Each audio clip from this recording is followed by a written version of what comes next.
మీనరాశి వారికి 2025 ఆంగ్ల సంవత్సరము మరియు ఉగాది పండుగ దగ్గర నుంచి ఆదాయ వ్యయాలు, స్థిరచరాస్తులు, ఆరోగ్య పరిస్థితి ఎలా ఉండబోతుందో ఈ వీడియోలో సవివరంగా సంపూర్ణంగా తెలుసుకుందాం. మీనరాశిలో ఏ నక్షత్రాలు వస్తాయనగా పూర్వాభాద్ర నక్షత్రం చివరి పాదం 4వ పాదము, ఉత్తరాభాద్ర నక్షత్రంలో 4 పాదాలు, రేవతి నక్షత్రంలోని 4 పాదాలు కలిపితే మీనరాశి.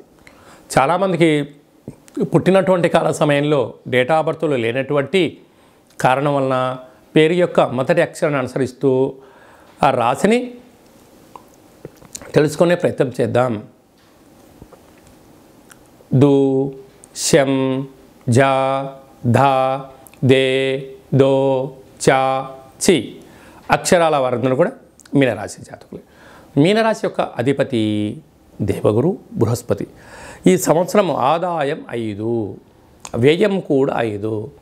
అంటే ఎంతైతే అవసరాలు ఉన్నాయో అంతే మీరు సంపాదించబోతున్నారు. కనుక ఖర్చులు తగ్గించుకోవడం, సృజనాత్మకంగా ఆలోచించడం, అలాగనే ప్రణాళికాబద్ధంగా మీరు వ్యవహారం చేయగలిగితే అప్పుల పాలు కాకుండా ఉండడానికి కూడా అవకాశాలు ఉన్నాయి. ఎందుకనగా ఆదాయం అంతే ఉంది, ఖర్చు అంతే ఉంది. నీకు అధికమైనటువంటి ఆదాయం కావాలంటే సమయాన్ని వెచ్చించాలి, కొత్త శిక్షణ నేర్చుకోవాలి, సమయాన్ని కేటాయించాలి. అప్పుడే ఆర్థిక అభివృద్ధిలో మీరు ఒక ముందడుగు వేయడానికి అవకాశం అనేది ఉంటుంది.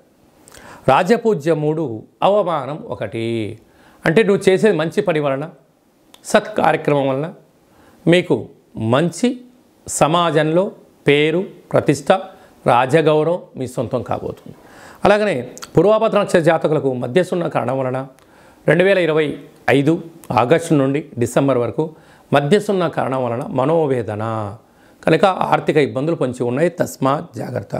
కనుక 1వ తారీఖు నుండి మార్చి 30 వరకు ఉగాది పండగ వరకు ఒకవైపు గ్రహస్థితి అనుకూలంగా ఉన్నట్లయితే 2025 మే నుండి 4 పెద్ద గ్రహాలు మారడం వలన అర్ధాష్టమ గురువు, రాశిలోకి శని భగవానుడు, వ్యయంలో రాహు సంచార స్థితి, అనేక రకాలమైన పరిస్థితి ఉంటుంది.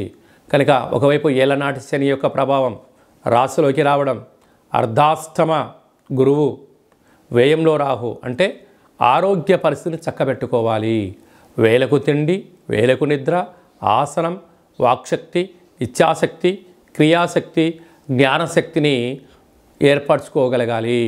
కనుక నాలుక రుచి కోరుకుంటుంది కదా అని చెప్పి అన్నీ తింటే అనేక వ్యాధులు ఉన్నాయి కదా అని చెప్పి 24 గంటలు మొబైల్లో ఆదర్శ చూస్తే కళ్ళ ఇబ్బందులు, ధనం ఉంది కదా అని చెప్పి మంచినీటిలాగా ఖర్చు పెడితే అప్పుల పాలు, అంటే అనేక రకాలమైన సమస్యలు పొంచి ఉన్నాయి. కనుక ఇలాంటి కాల సమయంలో మౌనం, ధ్యానం, ఏకాగ్రత, లక్ష్యం, ఒక నిర్దిష్టమైన ప్రణాళిక, ప్రతిరోజు సూర్యోదయం మునుపు రోలేయడం, సూర్య నమస్కారాలు చేయడం, సూర్య ఆసనాలు వేయడం, ప్రకృతితో మమేకమవడం, మీ జన్మ నక్షత్రం ఛాయాచిత్రానికి నమస్కారం పెట్టుకోవడం,